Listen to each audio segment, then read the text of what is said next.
अस्सलाम वालेकुम dear students, मैं हूं अब्दुल्ला और आप देख रहे हैं मेरा YouTube channel Abdullah toppers gang. तो आज का जो हमारा टॉपिक है वो है ब्रांचेस और सब फील्ड्स ऑफ बायोलॉजी। तो लास्ट लेक्चर में हमने डिस्कस किया था कि बायोलॉजी की जो मेन डिविजन्स हैं, जो मेन फील्ड्स हैं, मेन डिविजन्स हैं, वो थी जोलॉजी, बॉटनी और माइक्रोबायोलॉजी। तो इसकी मिसाल मैं आपको इस तरह दे देता हूँ, जिससे एक घर है, उसकी 3 मंजिलें हैं। तो एक मंजिल को आप जोलॉजी कंसीडर कर लो, एक को बॉटनी, एक को माइक्रोबायोलॉजी। और हर मंजिल में बहुत सारे कमरे होंगे, जो बहुत सारे कमरे होंगे वो आगे इनकी ब्रांचेज हैं। ठीक है। तो बायोलॉजी जो सी है is divided into different branches. जो बायोलॉजी जो सी है ना, वो बहुत ज़्यादा ब्रांचेस में तब्दील बनाई गई है टू बेटर अंडरस्टैंड, बेहतर समझने के लिए the aspect of life, life के ज़िंदगी के पहलू को आसान तरीके से समझने के लिए हमने बायोलॉजी को डिफरेंट ब्रांचेस में तकसीम कर दिया है, मुख्तलिफ शाखों में तकसीम कर दिया है। तो हम पहली जो शाख जो उसका डिस्कस करते हैं, मॉर्फोलॉजी, जो study of external structure of organisms. Morphology जो उनसे है ना, वो study of external structure of organisms है कि जानदारों की बैरूनी साख्त, जो उनकी बैरूनी साख्त का जो मुताला है, वो मॉर्फोलॉजी है। अब आप ये देख सकते हैं, आप पहले मैं आपको डेफिनेशन एक्सप्लेन करता हूँ, फिर बाद में आपको एग्जाम्पल एक्सप्लेन करते हैं इसकी। The study of the form and structure of organisms. Organism के जो उनकी ज़ाहिरी शक्ल और उनकी साख का जो मुताला है, वो जो है मॉर्फोलॉजी है। आउटवर अपेरेंस, बैरूनी ज़ाहिरी, जो बाहर से जो चीज़ नज़र आ रही है, आउटर अपेरेंस हम कहते हैं ना, outer appearance. For an example, अगर मैं आपके सामने ये आपके सामने एक प्लांट है, तो आप वो उसके आउटर अपेरेंस देख रहे हो कि यहाँ पे इसका वो, अच्छा ये स्टेम है, ये इसका लीफ है, लेकिन ये उसकी है आउटर अपेरेंस। तो हम डिस्कस कर रहे हैं मॉर्फोलॉजी, इसमें आप उसकी आउटर अपेरेंस की बात करोगे, उसका शेप, उसका कलर, उसका पैटर्न। अगर आप ये बात करते हैं, फॉर एग्जांपल हम एक बात करते हैं, एक पर्सन है, वो शेप उसकी है, वो जिम शिम जाता है, उसकी वी शेप बॉडी है, कलर जो उनसे है उसका वाइट है, तो ये बॉडी पैटर्न जो उनसे है ना, उसका फिट है। तो ये आउटर जो अपेरेंस जो उनसी है ना, वो हम इसमें डिस्कस करेंगे।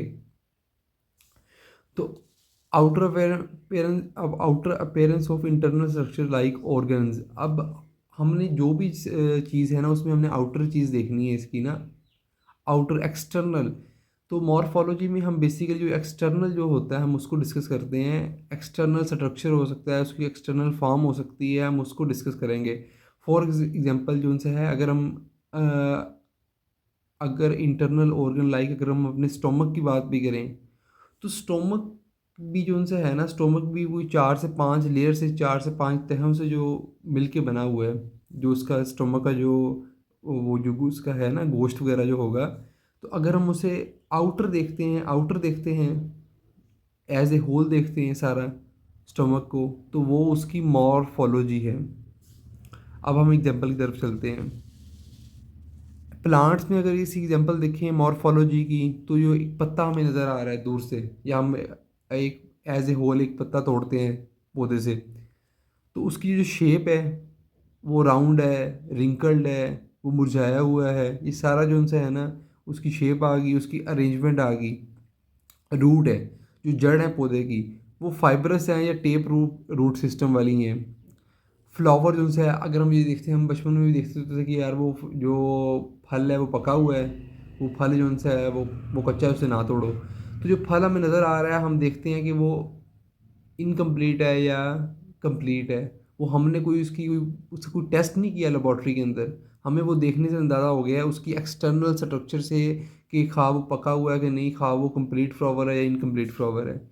तो अगर हम ह्यूमंस में इसकी बात करेंगे, तो ह्यूमंस के अंदर, ह्यूमंस में हैंड्स एंड फीट, आप देख सकते हो कि बहुत से लोग होते हैं, उनकी हैंड्स जो उनसे होते हैं ना, हाथ जो उनसे होते हैं, वो जिस तरह उनकी हाइट इंक्रीज होती है, अक्सर लोगों के हाथ भी कुछ बड़े होते हैं, कुछ के हाथ जो उनसे होते हैं वो बड़े, वो गोलू मोलू से होते हैं, पफीनेस होती है उनके हाथ में, पाँव में भी। मतलब शेप और लेंथ की अगर बात करें ना, ये एक्सटर्नल जो इनकी स्ट्रक्चर की अगर हम बात करें तो ये उनकी मार्फोलॉजी है। Hair colour straight wavy. अब जो बालों का कलर होता है, अब किसी के बालों का कलर जो उनसे है वो ब्लैक होता है, किसी का ब्राउन होता है, किसी के बाल जो है वो स्ट्रेट होते हैं, किसी के बाल जो उनसे होते हैं करली होते हैं, किसी के बाल वेवी होते हैं। तो हम ये इसमें एक्सटर्नल स्ट्रक्चर देख रहे हैं लिविंग ऑर्गेनिज्म की। Facial features, eyes, nose shape etcetera. अच्छा, अब आप देखते हो किसी की नाक जो उनसे होती है, कभी थोड़ा सा लंबा होता है, किसी का नाक थोड़ा छोटा होता है, किसी का नाक थोड़ा सा वो ज़्यादा नुकीला है। तो मतलब ये जो है, ये आपको मैं डिफरेंट कैटेगरी इसलिए बता रहा हूँ कि हम फेशियल फीचर जो उनसे है ना, आइज़, आइज़ पोजीशन होगी, उसके बाद नोज़ होगी, इनकी शेप, इनकी पोजीशन, जो सब चीज़ें जो उनसे होती हैं, ये हम इनको मॉर्फोलॉजी के अंदर ही डिस्कस कर रहे होते हैं। अब हमारा नेक्स्ट टॉपिक है एनाटॉमी। नेक्स्ट जो हमारी ब्रांच है, मॉर्फोलॉजी में हमने डिस्कस किया था कि study of external structure of living organisms. लेकिन एनाटॉमी जो सी है वो उसमें हम डिस्कस करेंगे the study of internal structure of living organism, the branch of biology that deals with the internal physical structure of organisms particularly human. ये organisms की अंदरूनी साख्त का मुताला है, खसूस बिलखसूस इंसानों का। It helps in disease diagnosis, medical device development and improving quality of life.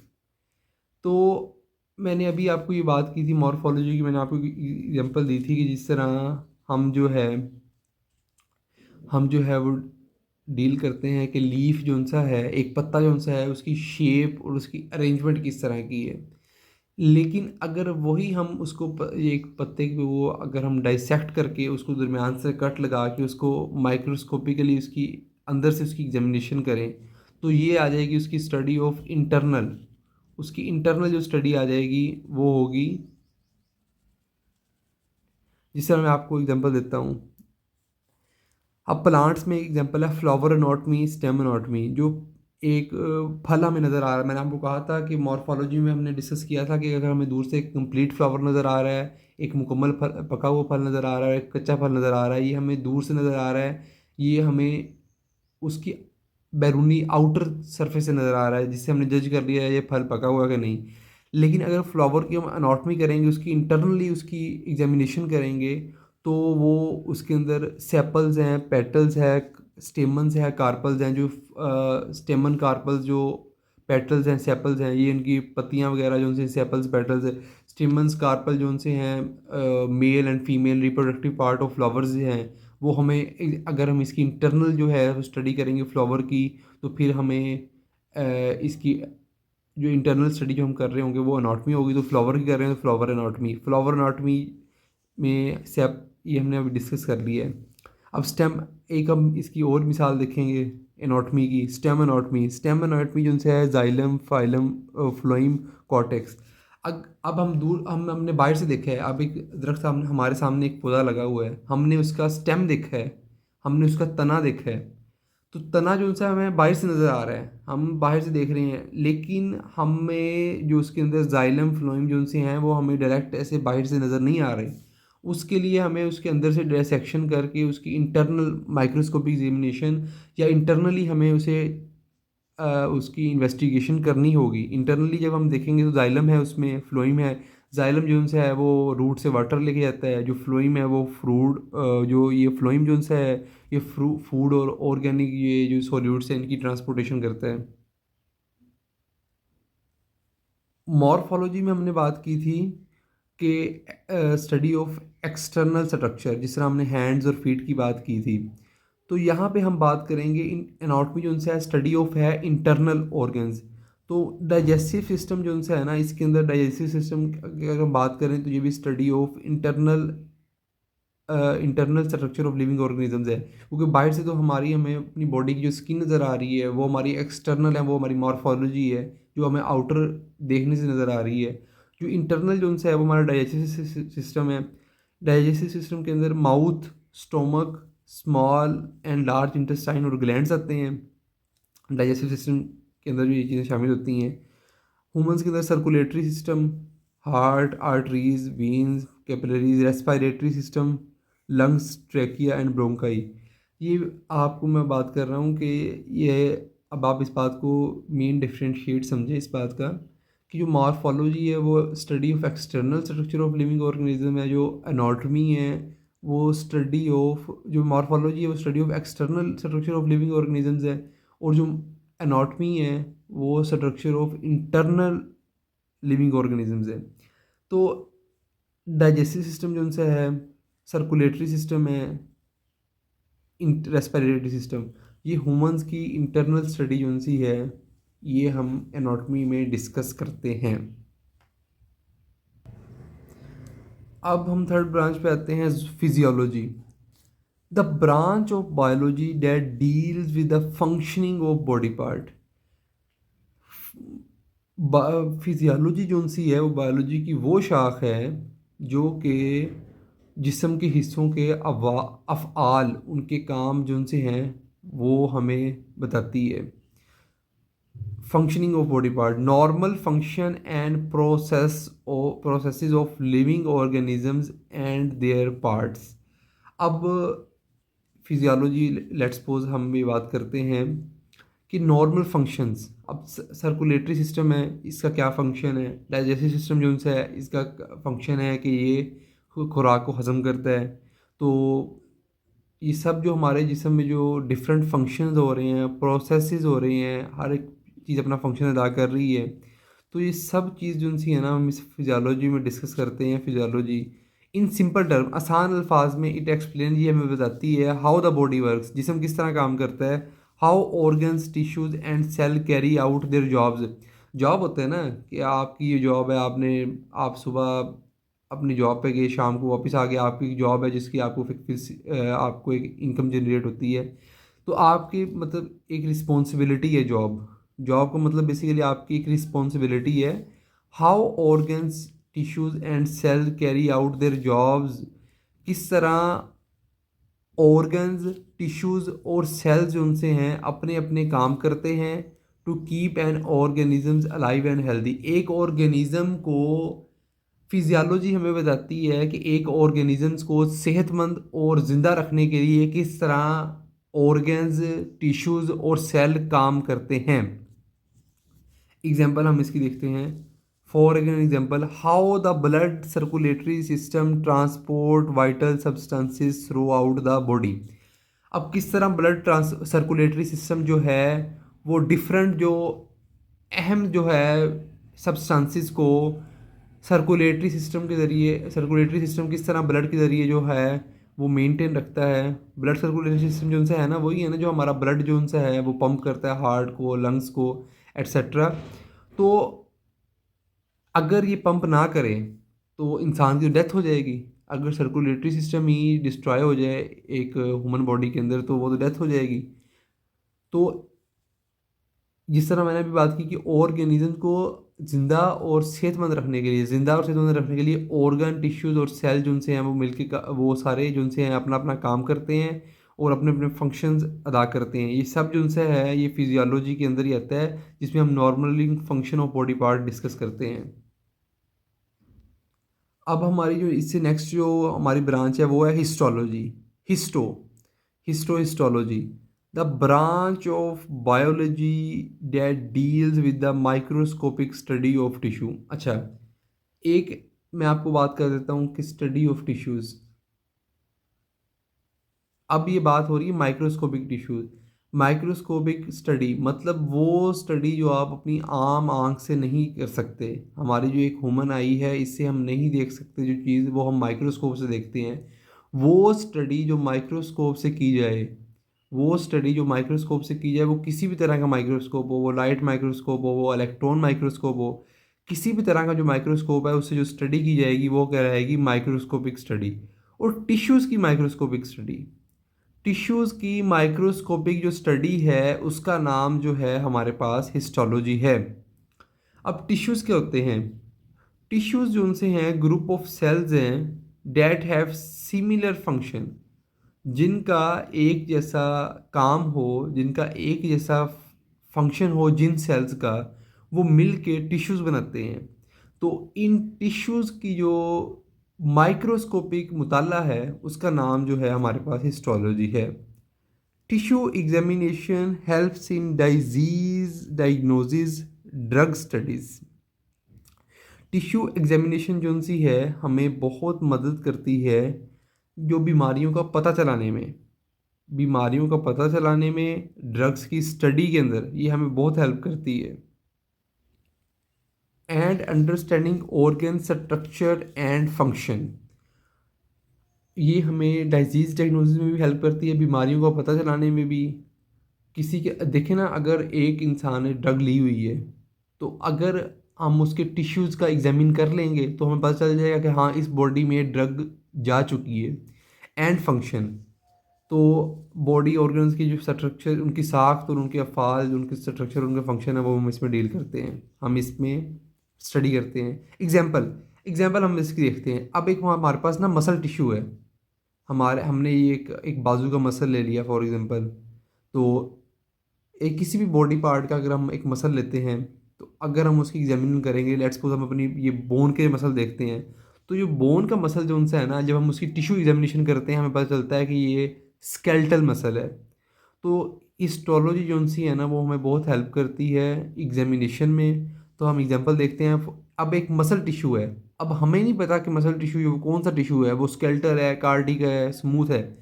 लेकिन जो स्केलेटल मसल जो उनसे है ना वो है बोन्स का। ये हमें पता कैसे चला, जब हमने टिश्यू एग्जामिनेशन की। कार्डियक मसल जो उनसे होते हैं ये हार्ट में होते हैं, स्मूथ मसल जो होते हैं ये वॉल ऑफ एलिमेंट्री कैनाल में होते हैं, जो कि हम मज़ीद नेक्स्ट चैप्टर में डिटेल में डिस्कस करेंगे। एलिमेंट्री कैनाल जो उनसी क्या होती है, ये हमारे मुंह से लेके माउथ टू एनस जो सारी ये कैनाल जो सी है ये एलिमेंट्री कैनाल है, जहाँ से खुराक इंटर होती है, जहाँ से खुराक डिस्चार्ज होती है, ये फीसेस डिस्चार्ज होते हैं, ये वॉल ऑफ एलिमेंट्री कैनाल है। अब हम बात करते हैं साइटोलॉजी की। Cytology the branch of study, ये बायोलॉजी की वो शाख है दैट डील्स, जिसमें हम स्टडी करते हैं the study of cells including their structure, function and chemistry, जिसमें हम सेल्स का मुताला करते हैं, उनकी साख्त का मुताला करते हैं, उनके अफ़ाल का मुताला करते हैं, उनकी केमिस्ट्री का मुताला करते हैं। तो साइटोलॉजी बेसिकली सेल्स की स्टडी है जिसमें हम उनके फंक्शंस, उनकी स्ट्रक्चर्स, उनकी केमिस्ट्री को स्टडी करते हैं। Shape and size of cell, उनकी शक्ल, उनकी साइज़, वो कितने बड़े हैं, कितने छोटे हैं, उनकी शक्ल किस तरह की है, वो स्ट्रेट हैं, वो राउंड हैं, ये जो सारे जो है वो रेक्टेंगुलर शेप है, उनकी ट्राइंगल शेप है, जो shape and size of cells जो उनसे है वो हम साइटोलॉजी में डिस्कस करते हैं। Cells are building blocks of life, cells जो हैं वो ज़िंदगी की एक जो है बिल्डिंग ब्लॉक्स की तरह है, वो एक जो है बड़े पिलर की तरह है। जिस तरह से जो है ना जो हमारा एक घर है, अगर वहाँ पे आप देखते हो कितना वहाँ पे वो एक बड़ा घर बना हुआ है, लेट्स सपोज एक घर है, लेकिन उसकी जो बेसिक उसकी इकाई है ना, जो बेसिक उसका एलिमेंट है वो उसका ईंट है। अगर अब हज़ारों लाखों ईंटों ईंटों से मिलके घर बना है ना, अगर वो ईंट ना होती तो वो घर ना बनता। जो सेल्स जो उनसे है ना, ये ज़िंदगी की बुनियादी इकाई है। Cells are the building blocks of life. अच्छा, साइटोलॉजिस्ट। अब साइटोलॉजिस्ट क्या है? Cytologist those who study cells. अब देखें ना, अब हम जो जो बंदा बायो पढ़ता है हम कहते हैं बायोलॉजिस्ट है, जो जोलॉजी पढ़ता है हम कहते हैं जोलॉजिस्ट है। तो जो इंग्लिश जो है स्टडी करता है हम कहते हैं वो अंग्रेज़दान है, अंग्रेज़दान आ गया। तो साइटोलॉजिस्ट जो उनसे है ना, अनरेवल और separate the fundamental structure of cells and their organelles. अच्छा, ये अनरेवल और सेपरेट जो उनसे है इसका एक ही मीनिंग है। जो साइटोलॉजिस्ट जो उनसे है ना वो सेल्स के ना फंडामेंटल जो उसकी अहम साख्तें हैं और उसकी ऑर्गेनेलिज जो सी हैं उसको सेपरेट करता है, उसको स्टडी करता है। They also study the mechanism of cell division. और वो साइटोलॉजिस्ट जो उनसे हैं वो जो सेल डिवीज़न, जो सेल की तक़सीम होने का जो अमल है, जो मैकेनिज़्म है, वो उसको भी स्टडी करते हैं, जो कि हम नेक्स्ट चैप्टर जो उनसे हमारे हैं, चैप्टर नंबर 4 सेल साइकिल जो उनसे हैं, उसमें हम डिस्कस अच्छी तरह करेंगे कि सेल डिवीज़न किस तरह होती हैं, एस फेज़ में सेल डुप्लिकेट्स हो जाते हैं। तो सारा जो उनसे है हम ना उसमें सेल डिवीज़न में डिस्कस करेंगे। द ह्यूमन बॉडी कंटेन्स, अभी मैंने आपको लास्ट लेक्चर में बात की थी कि हमारे जिस्म में खरबों जो हैं वो सेल्स हैं। The human body contains over 30 trillion cells. Various types of cells possess unique features. तो जो ह्यूमन बॉडी जो उनसी है वो 30 खरब सेल से भी ज़्यादा जो उनसे हैं वो सेल से मिलकर बनी हुई है। Various types of cell possess unique features, जो बहुत मुख्तलिफ तरह के जो सेल्स हैं वो मखसूस खसूसियात रखते हैं। जाहिर सी बात है ना कि अब एक जो सेल है ना वो एक ही तरह का फंक्शन तो नहीं अदा करेगा ना। जब हज़ार लाखों सेल हैं तो डिफरेंट तरह के सेल्स की शक्ल होगी, डिफरेंट तरह का उनका साइज़ होगा और डिफरेंट तरह के उनकी फंक्शंस होंगे। एग्जाम्पल्स ऑफ साइटोलॉजी, अब हम साइटोलॉजी की एग्जाम्पल पढ़ लेते हैं, उससे आपको अच्छी तरह आइडिया हो जाएगा। Blood cell analysis, blood cell analysis. अब मैंने अभी आपको बात की थी मैंने कि साइटोलॉजिस्ट जो उनसे है वो मैकेनिज्म ऑफ सेल डिवीजन देखता है, वो देखता है सेल किस तरह काम कर रहे हैं। अब हम ब्लड सेल एनालिसिस जो उनसे है ना साइटोलॉजी में अगर हम ये डिस्कस करते हैं, तो अब हमने ब्लड सेल एनालिसिस किया, वो बस वो लिटिल डिस्टर्बेंस हो गई थी, वो बाहर से आवाज़ आ रही थी, तो प्लीज़ इसे इग्नोर करें। तो ब्लड सेल एनालिसिस जो उनसे है, जब इसमें हम देखते हैं कि WBCs कितनी है, जो RBCs हैं, रेड ब्लड सेल्स हैं, उनका क्या काम है। तो ये सारे जो है साइटोलॉजिस्ट करते हैं। कैंसर डायग्नोसिस, अब जाहिर सी बात है ना कि अगर एक पर्सन गया डॉक्टर के पास, उसे ख्वाब तो नहीं आ जाएगा ना किसी कैंसर है। तो जो वो ब्लड टेस्ट करेंगे उसके अंदर जो सेल्स की आइडेंटिफिकेशन करेंगे साइटोलॉजिस्ट जो उनसे हैं। वैसे तो ऑन्कोलॉजिस्ट जो उनसे हैं वो कैंसर स्पेशलिस्ट होते हैं, लेकिन जो इसकी स्टडी जो उनसे होती है सेल्स की, वो साइटोलॉजी में आती है। स्पर्म सेल एनालिसिस के अगर फॉर एग्जांपल मैं आपको एक बात करूं, स्पर्म सेल का जो एनालिसिस अगर हम करेंगे, तो अगर स्पर्म जो उनसे है उनकी स्पीड कितनी है, वो मोटाइल हैं कि नहीं है, वो हरकत कितनी कर सकते हैं, उनके अंदर कितनी वो स्विम करने की कैपेसिटी है। तो ये सब जो है ये हमें साइटोलॉजी में ये हम स्टडी करते हैं कि सेल की स्टडी, कि सेल्स जो उनसे है ना इनकी जो स्टडी होती है वो हम साइटोलॉजी में करते हैं। और अगर हम अब हमारा नेक्स्ट जो टॉपिक है वो है molecular biology, branch of biology that deals with the study of biological molecules. अच्छा, मॉलिक्यूलर बायोलॉजी वो बायोलॉजी की शाख है जिसमें हम बायोलॉजिकल मॉलिक्यूल्स का मुताला करते हैं।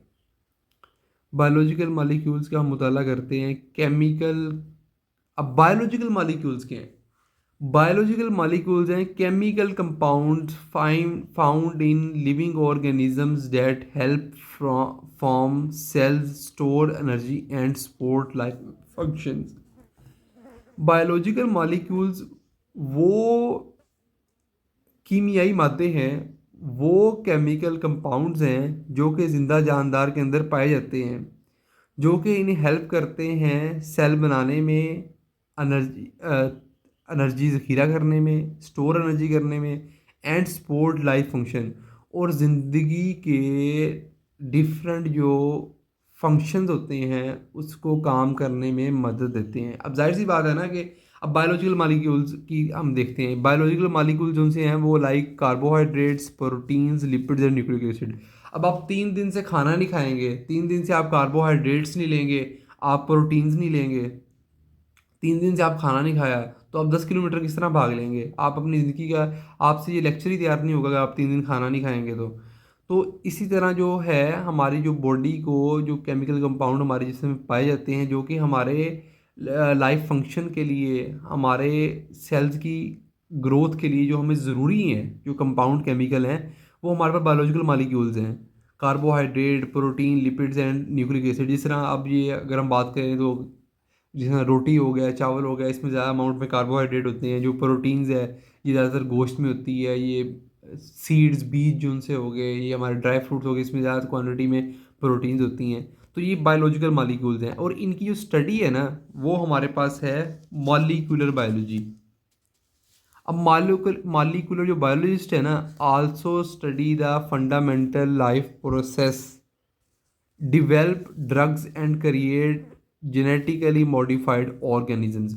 जो मॉलिक्यूलर बायोलॉजिस्ट जो सा है वो फंडामेंटल प्रोसेस जो उनसे हैं ज़िंदगी के अहम बुनियादी जो अमाल जो उनसे हैं उनको स्टडी करता है, डिवेल्प ड्रग्स बनाता है and create genetically modified organisms.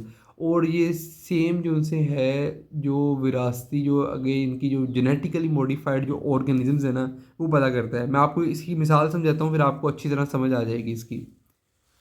DNA replication, the process by which a cell makes an exact copy of DNA before cell division।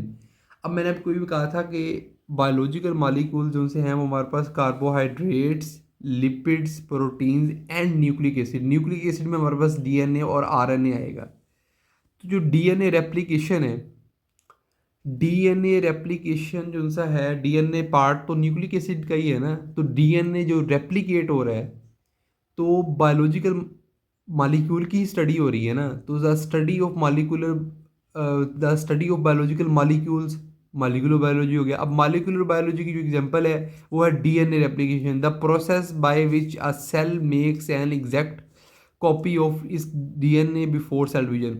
वो अमल जब सेल जो सा है अपनी एक एग्जैक्ट अपनी हूबहू हम शक्ल बना लेता है डीएनए की सेल डिवाइड होने से पहले, सेल तकसीम होने से पहले, ये डीएनए रेप्लिकेशन है। ये आपको एग्जांपल समझ आ गई होगी। ये मॉलिक्यूलर बायोलॉजी में ही हम स्टडी करते हैं, ये मॉलिक्यूलर बायोलॉजी की एग्जांपल है। The branch of biology that deals the study of biological molecules.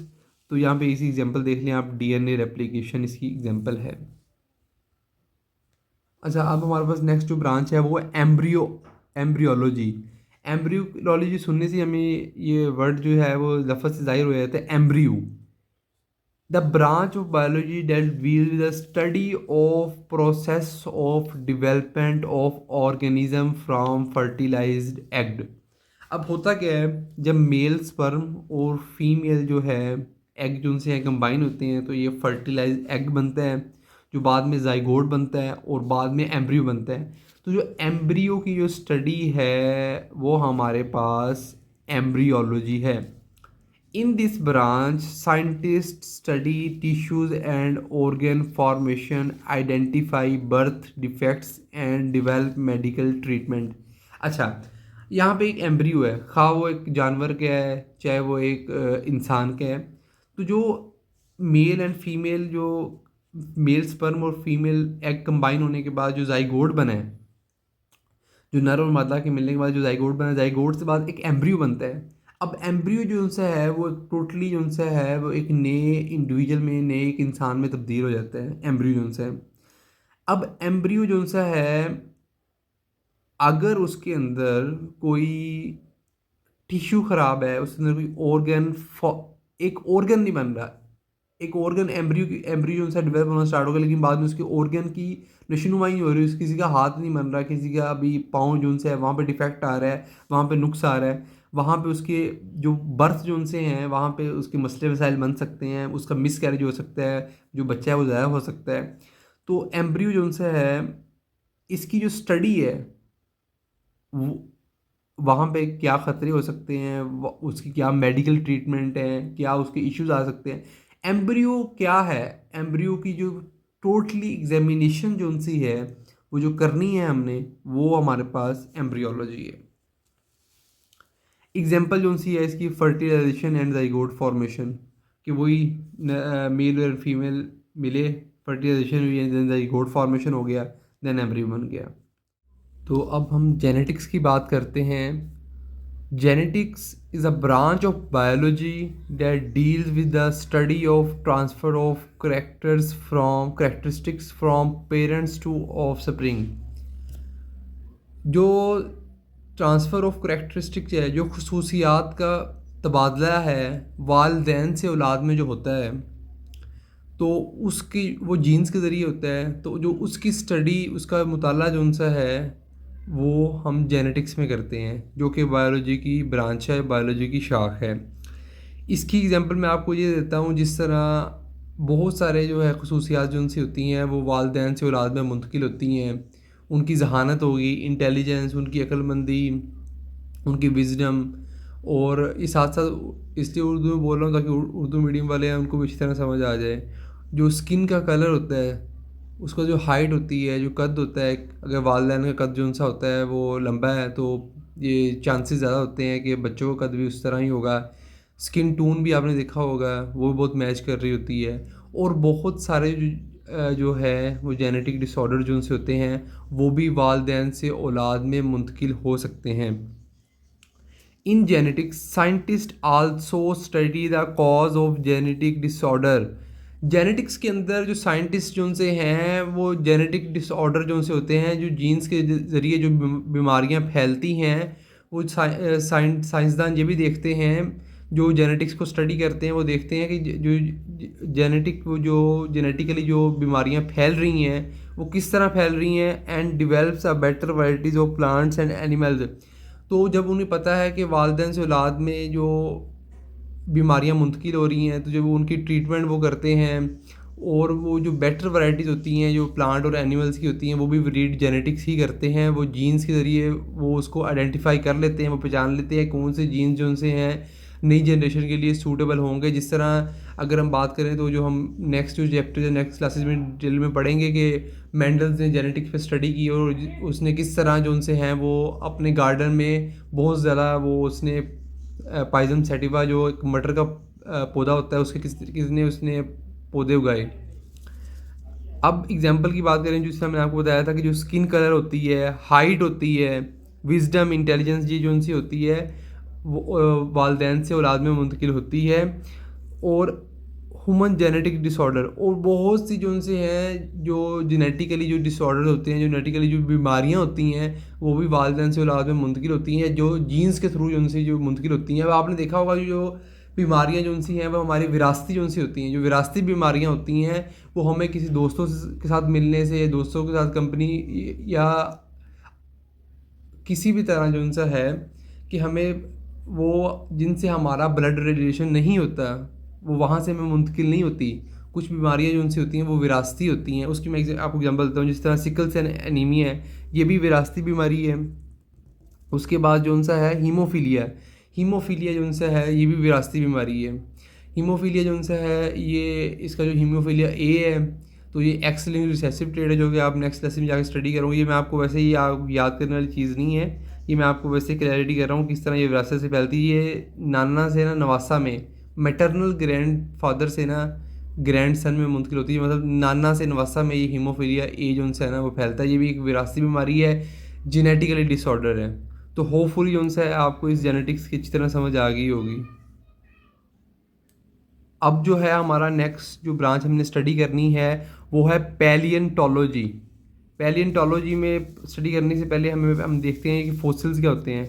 Fossils are the remains of plants and animals that were preserved in rocks and other geological formations। Fossils वो fossil जो उनसे हैं वो remains हैं उन plants and animals के जो कि हज़ारों साल पहले चट्टानों और ज़मीन में धंस गए थे। फॉसिल्स का आसान लफ्ज़ों में आपको इस तरह समझा सकता हूँ कि बहुत सारे जो उनसे हैं ना पौधे और जानवर, बहुत सारे प्लांट्स और एनिमल जो से हज़ारों साल पहले ज़मीन में और चट्टानों में, ये ज़मीन के नीचे जो है वो हज़ारों साल पहले जो ये धंस गए थे ज़मीन के अंदर से। और जब बाद में लोगों ने इसे साइंटिस्ट ने जो पैलियोंटोलॉजिस्ट हैं जो कि फॉसिल्स की स्टडी करते हैं, उन्होंने जब इनको देखा तो उनको पता चला कि ये फ़लाँ फॉसिल्स है वो फ़लाँ रेप्टाइल से मिल रहा है, फ़लाँ बर्ड से मिल रहा है। मतलब फॉसिल्स हमें बताएंगे कि ये जो चीज़ हमने डिस्कवर की है ये किस चीज़ का फॉसिल है। खा ये एक परिंदे का स्ट्रक्चर है, खा ये एक जानवर का स्ट्रक्चर है, वो हमें फॉसिल्स की स्टडी करने से पता चलेगा, जो कि पैलियोंटोलॉजिस्ट स्टडी करते हैं। Scientist who study fossils are palaeontologist. अब पैलियंटोलॉजी मैंने आपको कहा था पहले फॉसिल्स पढ़ेंगे, अब हम पैलियंटोलॉजी पढ़ेंगे। जो पैलियंटोलॉजी जो सी है ना ये ब्रांच ऑफ बायोलॉजी, ये बायोलॉजी की वो शाख है जो कि फोसिल्स का मुताला करती है, study of fossils. Examination of fossils helps scientist to know the evolution of history of organisms. जो फोसिल्स का मुताला है वो हमें बताता है कि इंसानी तारीख़ की जो इनका जो कब से आगाज़ हुआ है, ये कब से इसकी नस्ल चल रही है, एवोल्यूशन जो उनसे है, नस्ल दर नस्ल जो उनसे वो चल रही है। जो हमें फोसिल बताएंगे कि एक फोसिल में मिलता है वो है 1 मिलियन ईयर्स अगो, एक है बिलियन ईयर्स अगो, मिलियन 10 लाख साल पहले, बिलियन 1 करोड़ साल पहले। तो फोसिल की स्टडी हमें बताएगी कि ये फोसिल कितना पुराना है, कितने टाइम से, कितने वक्त से जो उनसे है, कि ये दर नस्ल जो उनसे है, ये जिस चीज़ का हमें फोसिल मिल रहा है उसका आगाज़ कब से हो चुका है, वो कब से दुनिया पे है। अब हम इसकी एग्जांपल देखेंगे, जिस तरह डायनासोर्स फोसिल्स। जो डायनासोर फोसिल्स है ना, वो प्रोवाइड, वो हमें मुहैया करते हैं एविडेंस ऑफ ज्ञान reptile.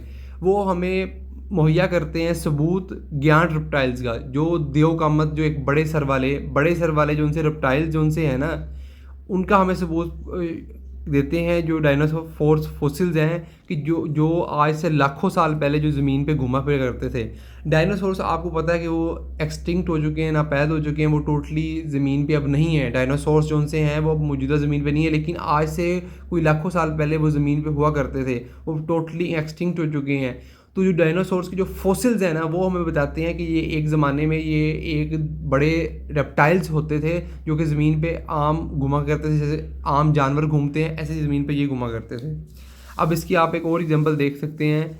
The oldest known fossil is a cyanobacterium estimated to be 3.5 billion years अगो।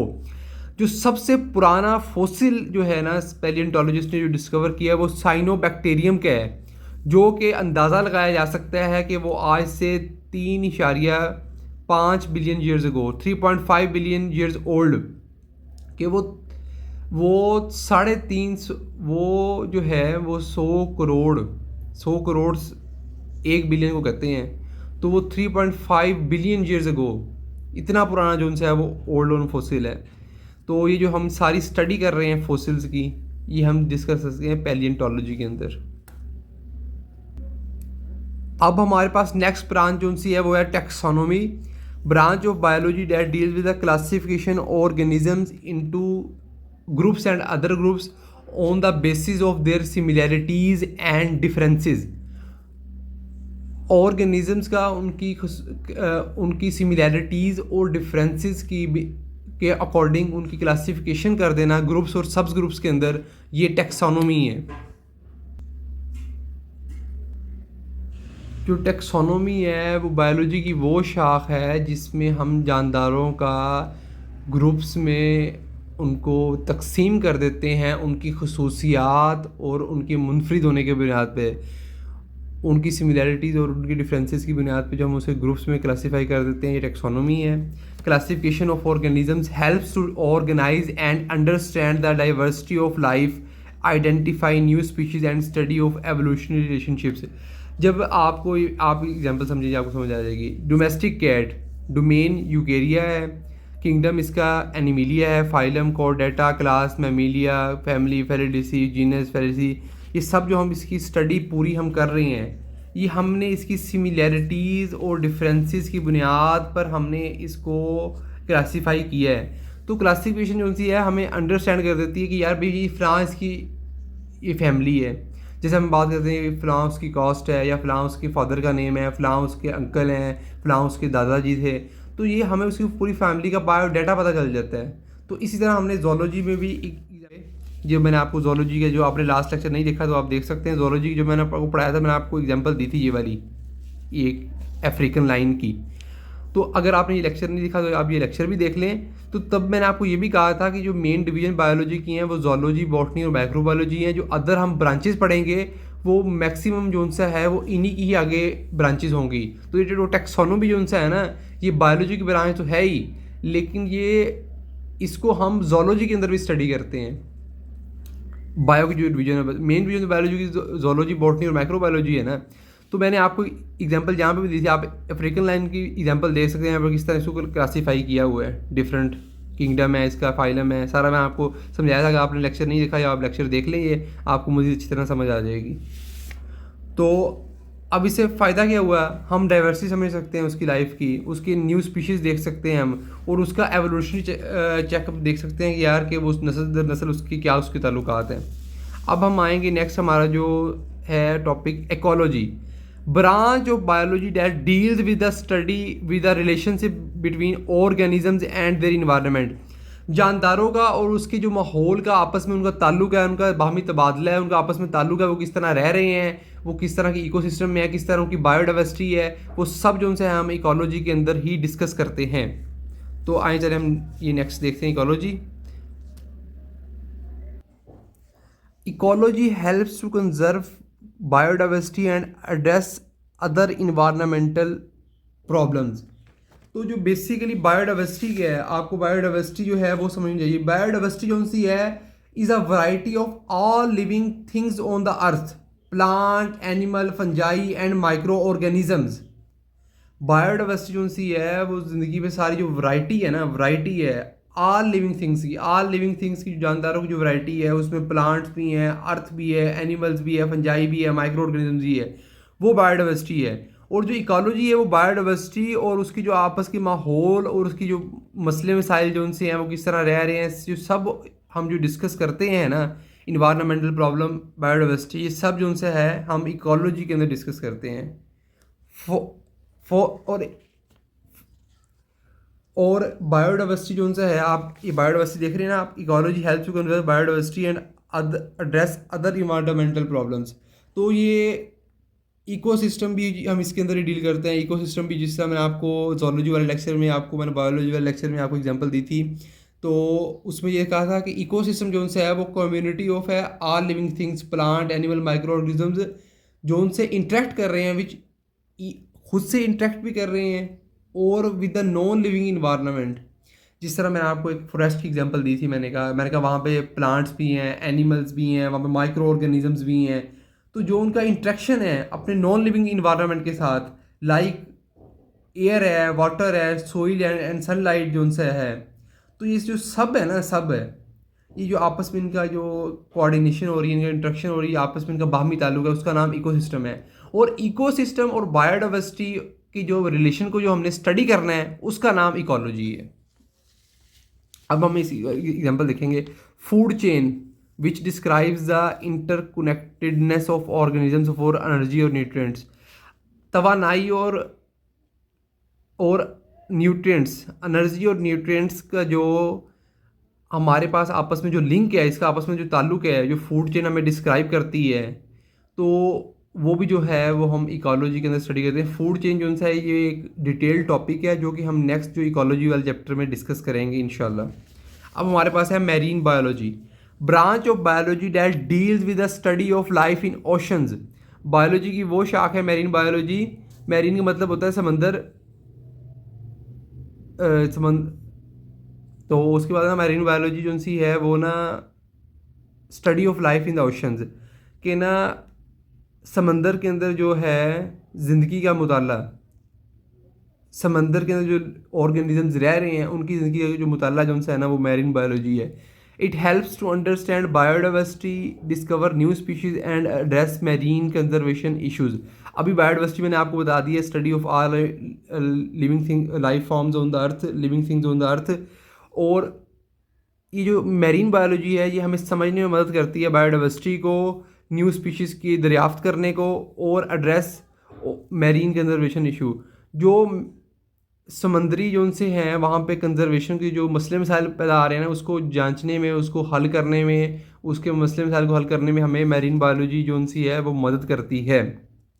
क्योंकि ये जो स्टडी ऑफ, जब हम समंदर में जो उनसे हैं, हम जो ज़िंदगी का मुताला कर रहे हैं, तभी हमें पता चलेगा ना कि यहाँ पे क्या जानदारों को मसले मसाइल पेश आ रहे हैं, क्या उनको खुराक जो उनसी है वो सही नहीं मिल रही, क्या वहाँ पे अगर गंदा पानी जा रहा है तो किस तरह उनकी समंदरी जो वहाँ पे जानदार रह रहे हैं, समंदरी जानवर रह रहे हैं, तो किस तरह उनकी मौत होती है, किस तरह उनके लिए उनकी किस तरह उनको खुराक मिलती है, किस तरह उनका रहन सहन है, वो सब जो उनसे हम मैरीन बायोलॉजी में डिस्कस करेंगे। अब हमारे पास आती है फॉर एग्जांपल रहेगी, coral reefs provide a wide variety of marine life. जो कोरल रीफ जो उनसे है ना, ये फाइलम नाइडेरिया का एक पार्ट है जो कि हम फर्दर क्लासेस में डिस्कस करेंगे। तो कोरल रीफ जो उनसे है ना, ये अंडर वाटर इकोसिस्टम है। इकोसिस्टम मैंने अभी आपको बताया था डिटेल में। तो कोरल कोरल रीफ जो उनसे है ना, ये अंडर वाटर इकोसिस्टम है समंदर के अंदर ना। और ये जो है बहुत सपोर्ट करते हैं वैरायटी ऑफ मैरीन लाइफ। जो मैरीन लाइफ जो उनसी है ना, समुद्री ज़िंदगी की जो वैरायटी है, उसको ये बहुत सपोर्ट करते हैं। और ये it is commonly cause rain forest of the sea. ये रेन फॉरेस्ट जो उनसे है ना,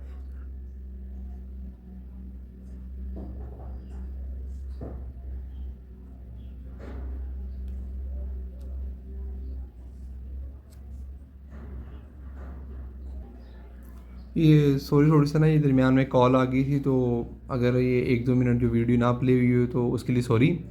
तो pathology, the branch of biology that deals with the study of diseases, their causes and their effects. ये जो पैथोलॉजी जो उनसी है ना, ये बायोलॉजी की वो शाख है जो बीमारियों का, उसकी वजूहात का और उसके असरात का मुताला करती है। Pathology helps in disease diagnosis, prevention and treatment. Pathology जो सी है हमें मदद करती है बीमारियों का जांचने में, बीमारियों की तस्दीक करने में, क्या बीमारी है। जिस तरह हम डॉक्टर के पास जाते हैं, वो हमें डायग्नोसिस करता है कि आपको यार ये बीमारी है आपको।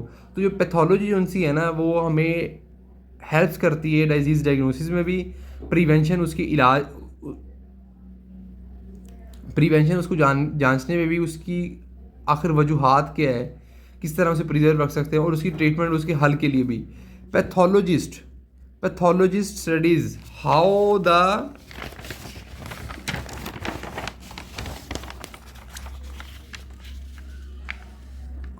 Uncontrolled divisions and spread of cells causes cancer. Pathologist जो उनसे है ना, वो स्टडी करते हैं किस तरह जो अनकंट्रोल्ड डिवीजन ऑफ सेल्स हो रही हैं, जिस तरह सेल्स की तकसीम्स हो रही हैं, उसको ना चेक किया जाए, वो कंट्रोल से बाहर हो जाएं, तो आप लोगों ने देखा होगा वो कैंसर हो जाता है। और कैंसर में अक्सर लोग आपने देखते हैं कि वो उनके सर के बाल वो जो उनसे आते हैं वो गंज करवा लेते हैं या फिलहाल। ये मैं आपको सिर्फ मिसाल के लिए कर रहा हूँ मैं, कि वो जो उनसे है ना, वहाँ पे सेल्स जो उनसे है ना, उनकी नाकाबिले तकसीम हो रही होती है, कोई कंट्रोल, कोई चेक एंड बैलेंस नहीं होता। तो ये पैथोलॉजिस्ट जो उनसे हैं वो इस चीज़ को स्टडी करते हैं।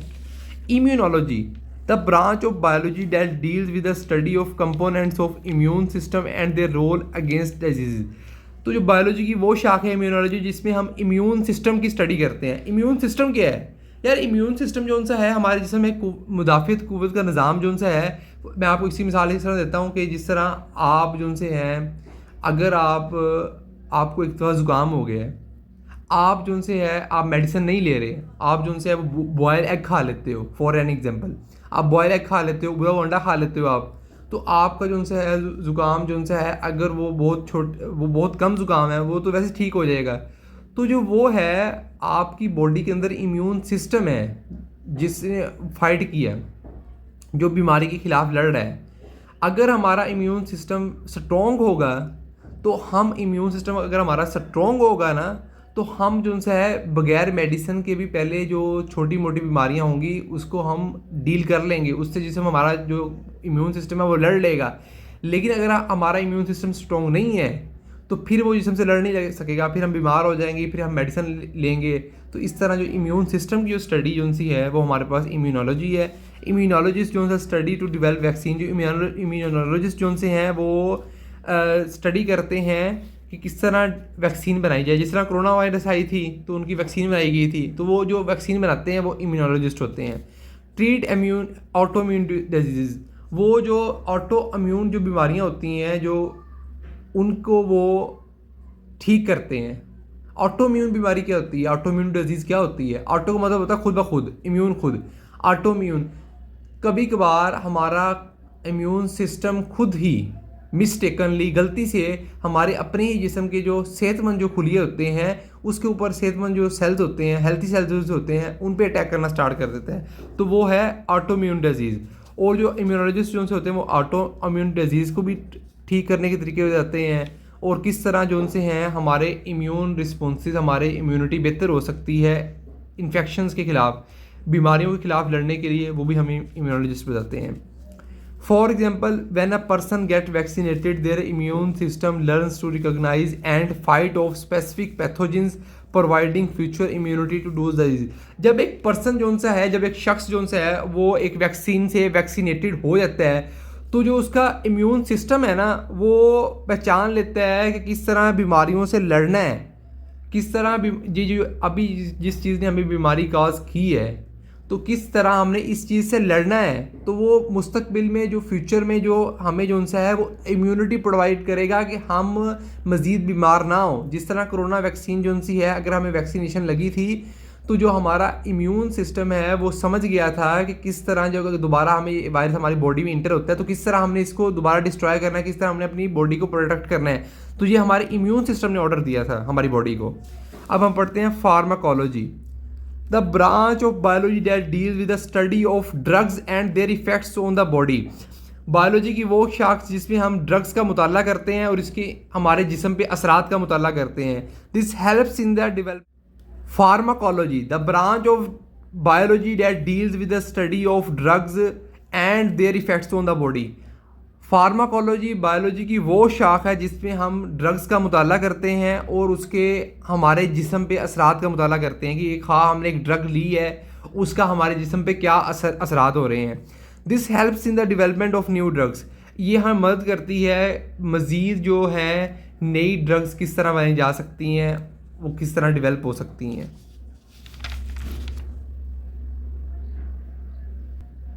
अच्छा, ये ड्रग्स का आप बेसिक कंसेप्ट समझें। ये ड्रग्स सिर्फ वो ड्रग्स नहीं है जो लोगों को में फेमस होता है बच्चों में कि वो समझते हैं कि सिर्फ जो उनसा है कि सिर्फ जो नशा आवर चीज़ें ही होती हैं वही ड्रग्स हैं। नहीं, बहुत सी ड्रग्स जो सी हैं वो हमारे लिए यूज़फुल भी होती हैं। अब मैं आपको एग्जांपल दूंगा, आप हैरान हो गए होंगे ये सुन के कि हमारे लिए यूज़फुल किस तरह है। मैं आपको एग्जांपल देता हूँ।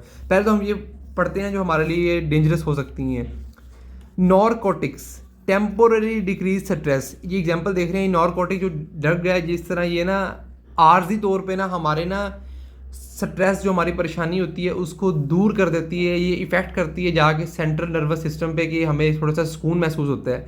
इसका लंबे अरसे तक जो इस्तेमाल है वो हमें नुकसानदेह कर सकता है। उसके बाद new antibiotics are develop that are use to kill bacteria and, ये देखें ये हमारे लिए यूज़फुल है। बहुत सारे एंटीबायोटिक्स जो उनसे डेवलप किए जाते हैं ना, जो हमारे जिस्म के अंदर बैक्टीरिया को मारते हैं और जो हमारे अंदर बैक्टीरियल इन्फेक्शन होते हैं उसको सही कर देते हैं। ये हमारे लिए यूज़फुल। अब देखिए आप इसके आपको मैं बेहतरीन एग्जांपल दे देता हूँ।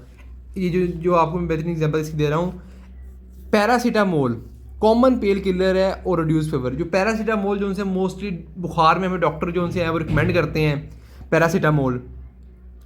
मोस्टली डॉक्टर्स हमें पैरासीटामोल जो बुखार के अंदर रिकमेंड करते हैं हमें, तो वो एक कॉमन पेन किलर है। उससे एक जल्दी जो उनसे है ना वो एक दर्द को ना ख़त्म कर देता है और बुखार को भी कम कर देता है।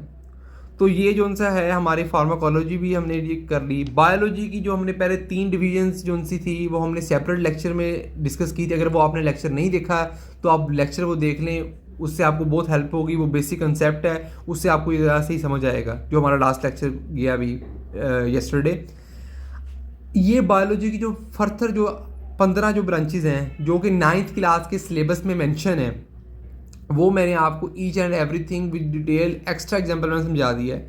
अच्छा, आपने जो उनसा है ना इसको ठीक लेक्चर को प्रॉपर देख के अच्छी तरह लेक्चर को समझ लेना है। लेक्चर को समझ लेना है और ज़्यादा ये पेजेस देख के ज़्यादा एग्जांपल देख के आपने घबराना नहीं है। न्यू सिलेबस आ गया है, ये इसलिए बच्चे बहुत कंफ्यूज हैं। कोई मसला नहीं है, मैं आपको ईच एंड एवरीथिंग जो उनसी है मैं गाइड करूँगा। आप अब्दुल्ला के चैनल पे हैं, अब्दुल्ला भाई आपके साथ है। आप टॉपर्स गैंग के चैनल पे हैं। टॉपर्स का मतलब ही ये है, टॉपर्स का ग्रुप। तो आप किसी भी लेवल के बच्चे हैं, आप चाहे 50% से, लेकिन इस चैनल पे आके आप टॉपर्स बन जाएंगे। आप टॉपर बनेंगे इस चैनल पे आके इंशाल्लाह। तो आपने इस चैनल को लाइक करना है, सब्सक्राइब करना है और अपने दोस्तों के साथ भी शेयर करना है। ठीक है, आप खुद भी अपने लिए भी कंसेप्ट अपने क्लियर करें, अपने दोस्तों के कंसेप्ट भी क्लियर करवाएं। और जो उनसे इसमें जो एक्स्ट्रा एग्जांपल हैं वो आपको समझाने के लिए हैं। आपने याद करने में आपने वो परेशान नहीं हो जाना, याद करने ना ही ये एक्स्ट्रा एग्जांपल आपके सिलेबस में है।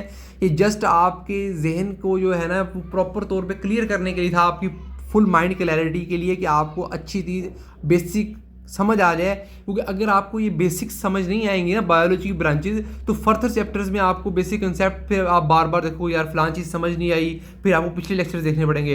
तो इसलिए आज से आप टॉपर्स गैंग के चैनल को सब्सक्राइब करके बेल आइकन को प्रेस करके अप टू डेट रहें, स्टे कनेक्टेड रहें, ताकि हर जो वीडियो जो सी है अदर सब्जेक्ट की भी आपको मिलती रहे मेरे चैनल पे, और ताकि आपको जो नेक्स्ट कोर्स में पूरी 9th क्लास की जो न्यू सिलेबस आ गया आपको उसमें किसी भी तरह की कोई मुश्किल ना हो। इसमें जो आपने याद करना है वो बेसिकली आपने बायोलॉजी की जो बुक में मेंशंस हैं वो आपने ब्रांचेज वो आपने याद करनी है, जो मैंने समझाया आप यहाँ से भी याद कर सकते हो। एग्जाम्पल अगर आप कोई एक आध जो है वो करना चाहते हो तो बहुत अच्छी बात है, लेकिन अगर आप ये बेसिकली आपको समझाने के लिए ज़रूरी है।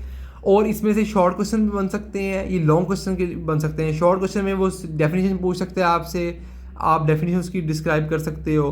तो अगर आप एग्जांपल आपके अंदर इतना पोटेंशियल है कि आप एग्जांपल भी याद कर सकते हो, तो आप एक एग्जांपल एक ब्रांच की सिर्फ एक एग्जांपल याद कर लो, वरना आप ये आपके लिए बर्डन हो जाएगा, ठीक है। तो लॉन्ग क्वेश्चन भी इसमें से बन सकता है ऑल ब्रांचेस ऑफ बायोलॉजी। अब ये है कि सिलेबस न्यू आया है, बच्चे कंफ्यूज हैं किस तरह लॉन्ग क्वेश्चन हो गए, किस तरह शॉर्ट क्वेश्चन हो गए। आपने जब एक बार टॉपर्स गैंग को सब्सक्राइब कर लिया है ना, तो फिर आपको कोई भी परेशानी की ज़रूरत नहीं है। आपने सिर्फ टॉपर्स गैंग के चैनल को वॉच करना है, उसको लाइक करना है, सब्सक्राइब करना है, डेली जो है इसकी वीडियोस वॉच करनी है, और डेली आपने जो मैं पढ़ा रहा हूँ आपने वो याद करना है, आपने वो समझना है। इंशाल्लाह मैं आपका भाई, आपसे मैं ये आपको मैं वादे के साथ कह रहा हूँ, आपको किसी भी तरह की परेशानी नहीं होगी। केमिस्ट्री का लेक्चर भी अपलोड हो गया था, एक मैंने उर्दू का लेक्चर भी अपलोड किया, इंशाल्लाह कल इंग्लिश का लेक्चर भी अपलोड हो जाएगा। तो केमिस्ट्री की ब्रांचेस भी मैं कल अपलोड कर दूंगा। तो आपने ये लेक्चर जो गुजर चुके हैं आप वो भी देख लें, और इंशाल्लाह कल मैं इंग्लिश और केमिस्ट्री का भी लेक्चर अपलोड करूंगा। आप ब्रांचेस जो उनसी हैं वो मैंने आपको स्टडी करवा दी हैं। तो स्टे कनेक्टेड, स्टे ट्यून्ड, इंशाल्लाह मिलते हैं। मैं आपका भाई आपसे वादा करता हूँ, आप इस चैनल पे है ना, तो आपको किसी भी तरह की ना स्टडी के रिलेटेड 9th क्लास के कोर्स के रिलेटेड कोई परेशानी नहीं होगी। तो आपके जो दोस्त हैं और अदर क्लासेस में भी हैं 9th 10th की जो भी स्टडी कर रहे हैं, या अदर भी हैं जो आपके क्लोज सर्कल में, आप उसको ये शेयर करें लिंक मेरा चैनल का, सब्सक्राइब करें और मेरी वीडियो पूरी वॉच करें। और ये ब्रांचेज जो सी आज हमें करनी है, और आपने ये अगर आपने ये ज़ूलॉजी वाला ये डिवीजन वाला लेक्चर नहीं देखा ना, तो ये बेसिक कंसेप्ट हैं, आप इसको भी वॉच करें। इसमें ये माइक्रो ऑर्गेनिज़म्स और बॉटनी वगैरह जो सी है ना, वो आपको डिटेल एग्जांपल्स वगैरह के साथ ना ये देखें, आपको सारा समझाया हुआ है। तो टिल देन अल्लाह हाफिज़, मिलते हैं जल्द नेक्स्ट वीडियो में। अल्लाह हाफिज़, be safe, be careful, take care, अल्लाह हाफिज़, मिलते हैं नेक्स्ट वीडियो में, अल्लाह हाफिज़।